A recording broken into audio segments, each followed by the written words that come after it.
সেই 2022 থেকেই নিয়োগ দুর্নীতি নিয়ে তোলপাড় রাজ্য। শিক্ষাক্ষেত্রের কেলেঙ্কারির দায়ে জেলবন্দি রাজ্যের প্রাক্তন শিক্ষামন্ত্রী পার্থ চট্টোপাধ্যায় থেকে শুরু করে বহুজনা। সম্প্রতি এসএসসি দুর্নীতি মামলায় 2016 সালের গোটা প্যানেল বাতিল করে দেয় হাইকোর্ট।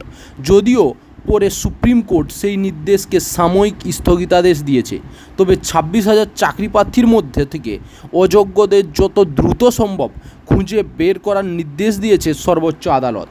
সেই নির্দেশ ধরেই এগোচ্ছে কমিশন। রাজ্য এরই মাঝে আবার বাংলার সব শিক্ষককে নথি দিয়ে যোগ্যতা প্রমাণের নির্দেশ দিল শিক্ষা দপ্তর।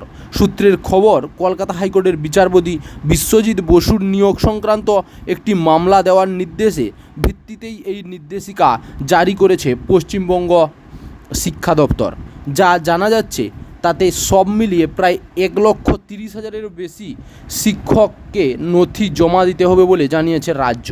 জানা গিয়েছে 27 মে পর্যন্ত শিক্ষক শিক্ষিকাদের সময় দেওয়া হয়েছে। এর মধ্যে নির্দিষ্ট জায়গায় হার্ড কপি জমা দিতে হবে তাদের। জানিয়ে রাখি, শিক্ষকদের স্কুল সার্ভিস কমিশনের শংসাপত্র, নিয়োগপত্র, বর্তমান চাকরির প্রমাণপত্র এই সমস্ত কিছু জমা দিতে হবে। কমিশন তরফে নিয়োগ পাওয়া শিক্ষক না হলে দিতে হবে অ্যাপ্রুভাল মেমো।